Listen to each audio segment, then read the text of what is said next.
You're with Julian on the Brown Note and why I'm against emotional support dogs. This is part of my infrequent series on how to make friends. Very few of my opinions on things generate quite so much animosity as me saying that I do not agree with the enormous push for emotional support dogs and the abuse I get for suggesting that I think a lot of it's a load of crap. Now, there's a difference between assistance dogs or service dogs. The terminology gets overlapped a lot. Assistance dogs and service dogs is really an interchangeable term, best known by the guide dog. Usually these are legally defined animals where they present some form of assistance to a disability. Yet I'm not going to exclude those from this mix. There is, however, a portion of service dogs or assistant dogs which are legally defined and accredited and have years of training, which bleed over into emotional support dogs in the area of mental health, in trauma and stuff. Now, mainly I'm focusing on emotional support dogs. Whatever anyone tells you, they don't have any legal standing in Australia at all. Now, I've noticed a massive increase in this. I'm sure people on planes have. In pubs, you see people with these dogs with these things around them and so on. And, you know, the notion that you can come on a plane with your parrot or your alligator or whatever is giving you this sustenance and you're just a sacrosanct member of society that can't be challenged. Whose rights trump everyone else's? Now, before people get on their high horses, I have been hospitalised with chronic unmanageable anxiety in the past. So I'm not sitting there crying and saying, where's my emotional support dog? The thing is that nowadays, absolutely everyone wants to join in. So everyone wants to have a different sexuality, but even more so, everyone's kind of claiming to be neurodivergent. Being anxious or sad or depressed doesn't make you special. Everyone is. We're all depressed. We're all anxious.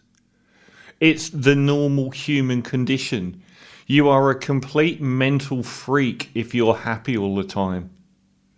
If you're not, it's not a mental illness. You're just normal. But people want to excuse all of the problems in their lives and how they feel by saying they've got a condition. You don't have a condition. Your condition is you're a human. So my point isn't quite as combustive as the intro here.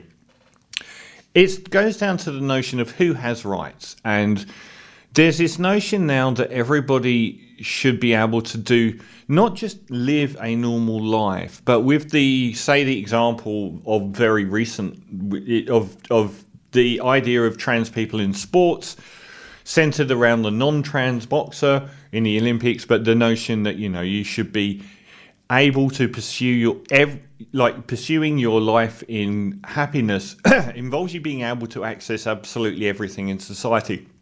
I don't agree that. No one can. You're not special. You're just another person. Not being persecuted and being able to live as who you are doesn't include things like being able to participate in a particular sport at a particular level against a particular opponent. It's wish list stuff.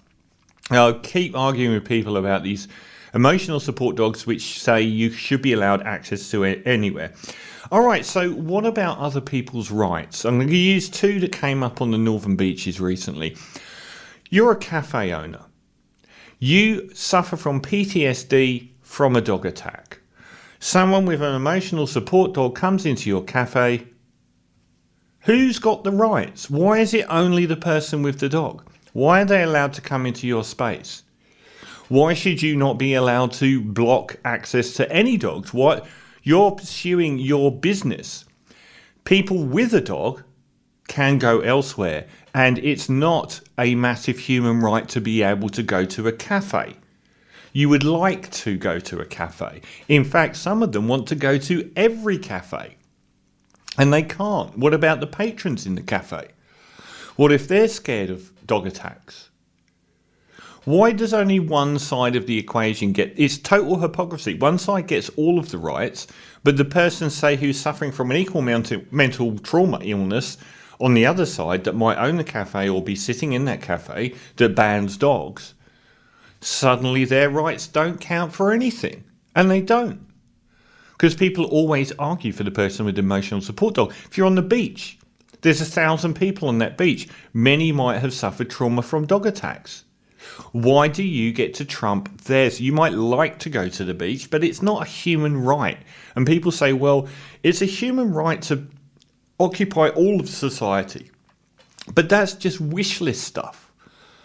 It's not human rights to be able to go to X beach. It might piss you off a bit that you can't, but being pissed off a bit isn't the end of your life. What about if, 10% of the people on that beach aren't very happy about a dog being there? Now, there's 100, so every year in Australia, there's 100,000 dog bites reported. 100,000. And over 2,000 go to hospital because of those attacks. There's 4.5 million dog bites in America a year. 90% of all animal attacks are dogs. So why don't the people who have suffered that attack, 100,000 a year, you're talking about 10 million, a million different people every decade getting attacked by a dog.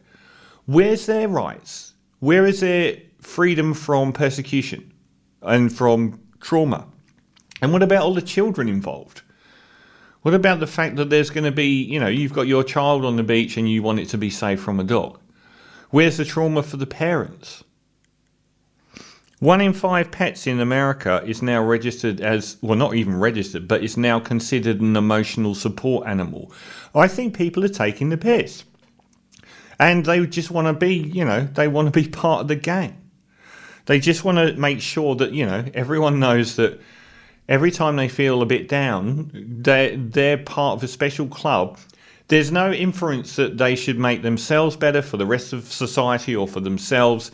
Everyone else in society should put up with whatever's wrong with them. And I'm one of those people, and I don't think that people should put up with me. I went through what I went through myself, and it was horrible, and that's life. You can't get to do everything in life. Human rights should not be you get access to absolutely everything in life, such as going into a particular cafe. If they say no dogs are allowed, you can probably go to several cafes that do allow dogs, or you can not go to a cafe. It's not a human right to go to a cafe. You just really want to. So that's why I am against this incredible, insane wave of emotional support dogs justifying people's pretend criteria. And I'm not saying their mental illness is pretend, but saying that they have their rights and no one else has any rights over their rights is ridiculous. Your rights end as soon as your rights infringe someone else's rights, such as, say, somebody who is scared of dogs and you coming into that environment.